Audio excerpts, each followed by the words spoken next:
Dạ mày thằng Anh nói bình thường Hay cô Sao dục mi rừng thọc đó mà lần Mấy cầm khơi bình thường chứ Trời rừng mũi niên mi rừng ấy tại đắng Lúc Sài Phong Dương tờ rô niên nở tẹt thôi Mình bạch thế Hơi Anh pi nẹ nâng bắt chỉ chluộc đi mến tế Lúc Sài Phong Cái cho ba chỉ chluộc đi cho mũi bình thường hay Cô mà buồn là cái ấy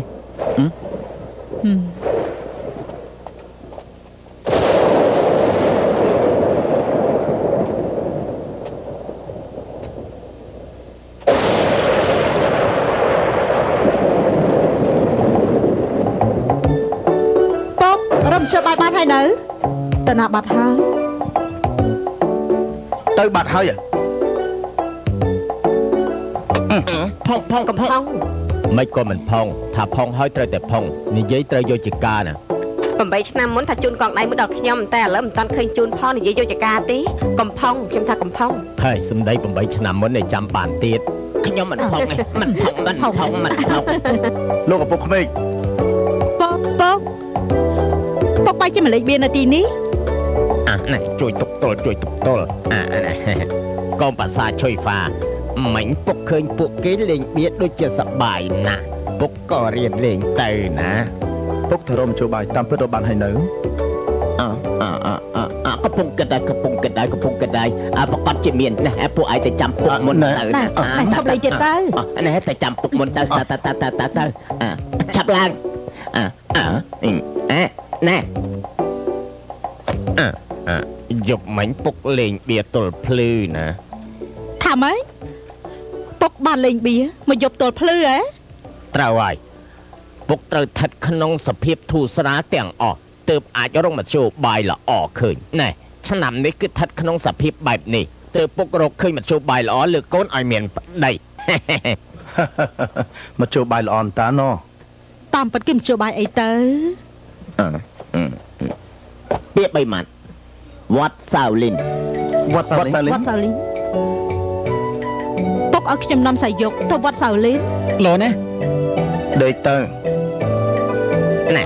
សិស្សប្អូនស្រីរបស់ចៅអធិការវត្តសាវលីងមានឈ្មោះថាដូនជីអ៊ូម៉ៃពីមុនដូនជីជាមិត្តភក្តិនឹងពុកម្ដងនេះបើយើងអាចរកដូនជីឲ្យជួយតាមវិជ្ជារបស់គាត់ច្បាស់ជាអាចជួយសយុកឲ្យជាបានម្យ៉ាងទៀតអារម្មណ៍សាវលីងមានការយាមល្បាត់តាំងតែងណាស់មនុស្សធម្មតាមិនងាយចូលបានទេហេតុនេះហើយរឿងដែលសយុកនៅទីនេះគឺគ្មានអ្នកណាដឹងទេក្រោយពេលដែលសយុកជាសះស្បើយហើយក៏អាចហាត់វិជ្ជាគុណในទីនោះបានទៀតណែចំណែកពុកក៏ជាសិស្សវត្តសាវលីងដែរណាដឹងហើយប៉ុន្តែលោកឪពុកក្មេងផ្លូវទៅកាន់អារាមសាវលីងនោះឆ្ងាយណាស់អាចគេចពីភ្នែកលីស៊ីវ៉ាន់បានដែរទេគេគ្រប់គ្នាស្មានតែសយកស្លាប់បាត់ទៅហើយឲ្យតែយើងកុំមាត់កស្អែកព្រឹកយើងដង្ហែមឈូវាទៅកាន់ខ្វាំងជើវិញតែប៉ុណ្ណឹងបានទៅហើយលោកបងទោះបីហ្វុងសយកពិតជាមិនតាន់ស្លាប់តែអូនផ្ទះវាម្ដាយនេះក៏ត្រូវវាទៅកំដរបងដែរ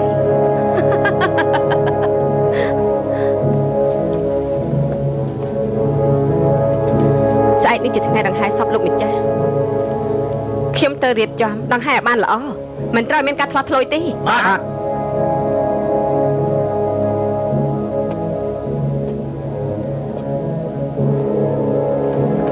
ពុកលោកពូស្លាប់បាត់ហើយសល់តែកូនម្នាក់ស្នាក់នៅក្នុងគេហដ្ឋានធម្មឡើងពុកគួរទៅនៅកំដរកូនទៅទុកចិត្តចុះពុកមិនទាន់ទៅទេពុកនៅកំដរកូនណា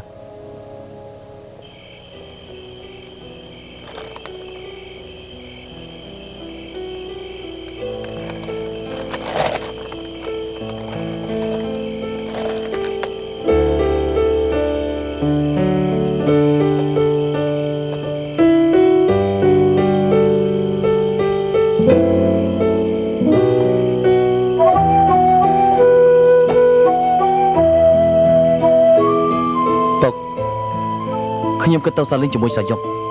ពុកបានប្រាប់ថាជួមន្ត្រីខ្មៅងងឹតទោះបីខ្ញុំខំប្រឹងប្រែងយ៉ាងណាក៏មិនបានគេឈ្មោះដែរចុងបញ្ចប់នៅតែធ្លាក់ខ្លួនកាប់អស់លក់បន្លែប៉ុន្តែបើខ្ញុំខំហាត់ក្បាច់គុណគឺខុសប្លែកវិញមិនត្រឹមតែធ្វើជាមនុស្សត្រឹមត្រូវច្បាស់នោះទេប្រហែលជាអាចបើកសាលាគុណមួយហើយអាចរកប្រាក់បានខ្លះដែរតាមមែនទេ ឯងទៅចុះ ពុកពិតជាឲ្យខ្ញុំទៅមែនណា មិនមែនពុកឲ្យឯងទៅទេគឺពុកប្រាប់ឲ្យឯងទៅណា ប៉ុន្តែខ្ញុំមិនដឹងថាពេលណាទើបហាត់ក្បាច់គុណចេះមកវិញទេ ឯងខ្លាចទុកពុកចោលតើមែនឬមិនមែន បាទ កូនចំគូពុកសួរឯងទៅមើលពុកអាចរស់បានយូរប៉ុណ្ណា ពុកមានអាយុ100 អាយ៉ាកូនឯងនេះយ៉ាប់មែនតែងអញ្ចឹងស្អីក៏ខ្លាចជាប់រហូតហើយមិនហ៊ានប្រឈមមុខនឹងការពិតសោះ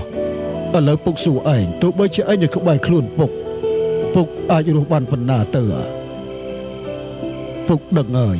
ឯងខ្លាចបោះបង់ពុកចោលឬមួយពុកមិនខ្លាចបោះបង់ឯងទេហើយមនុស្សគង់តែស្លាប់ទីកូនដល់ពេលនោះពុកទៅបាត់ក៏នៅតែបោះបង់ឯងដូចតែគ្នានឹងណាកូនកុំល្ងងពេកកូនប្រុសវាសនារបស់ពុកមិនល្អទេមិនមែនមានបានដូចតែគេនោះទេកូនប្រុសកូនក៏មានវាសនាមិនល្អដែរណាបើជាមកធ្វើកូនប្រុសរបស់ពុកហើយមិនដឹងជាពេលណាទុកលំបាកនេះត្រូវស៊ូទ្រាំដល់ពេលណាទេ ពុកកុំនិយាយចឹងអី កូនប្រុសស្អីក៏ពុកមិនចេះដែរក៏ប៉ុន្តែគេឈ្មោះរបស់អារាមសាវលិនពុកបានដឹងខ្លះដែរណាបើឯងបានជួលអារាមសាវលិនពុកនឹងធូរចិត្តច្រើនបើសិនជាពុកធូរចិត្តជំងឺនឹងជាសះស្បើយចាំពេលដែលកូនមកវិញក្រែងលោកពុកដាំបាយឆ្អិនចាំឯងមកវិញផងណា ប៉ុន្តែខ្ញុំមិនដឹងថាហាត់រៀនដល់ពេលណាទើបបានសម្រេចទេ កូនប្រុសមានបំណងធំធេងកូនគួរតែទៅឲ្យភ្លឺភ្នែកម្ដងទៅទោះបីជាហាត់មិនចេះក្បាច់គុណក៏គួរតែរៀនមុខវិជ្ជាផ្សេងទៅណាកាលឆ្នាំនោះជីតារបស់កូនបានអប់រំពុកដូចតែគ្នានឹងណាតែពុកខ្ជិល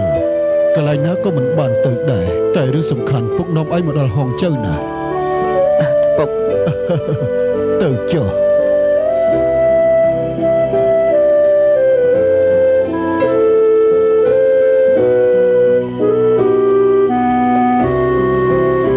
មកវិញហើយ មិនទាន់ដេកទេហ៎ នៅទេ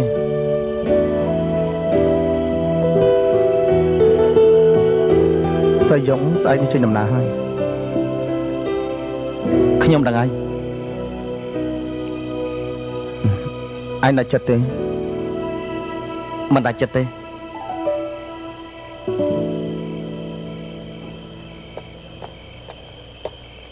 ណែក្រែងឯងថាចង់ទៅអារាមសាវលិញហ៎ពុកឯងក៏ឲ្យឯងទៅដែរតើ ត្រូវ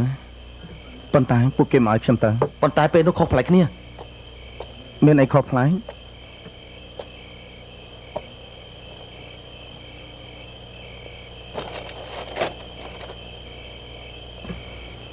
ឯងចង់ទៅ ឯង ដែរ ចង់ទៅដែរ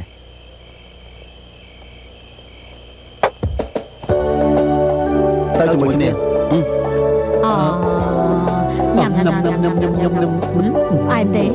ផ្អែមជាងម៉ែសាច់ដាក់ពុកទៅទៀតណា បានហើយចិត្តកំ pl ែងលេងគឺអត់មានបញ្ហាទេអ្នកណា លោកស្រីខ្ញុំគឺហុងឲ្យគុណ ចូលមក អេញ៉ាំផ្លែសេរីទេ មិនក៏មកយប់ជ្រៅម្ល៉េះយ៉ាងម៉េចពួកឯងមិនមែនត្រឹមតែមកមើលសៃយកទេហ៎ ណែលោកស្រីពួកខ្ញុំចង់ទៅវត្តសាលិនជាមួយលោកស្រីដែរ ពិតជាស្គាល់ចិត្តខ្លាំងគ្នាមែនណា សៃយកថាចង់នាំពួកឯងទៅជាមួយផងណា ពិតមែនទេ ប៉ុន្តែទៅម្ដងនេះ3ឆ្នាំក៏មិនដឹង5ឆ្នាំក៏មិនដឹងអញ្ចឹងវិញឈុនគិតយ៉ាងម៉េចទៅ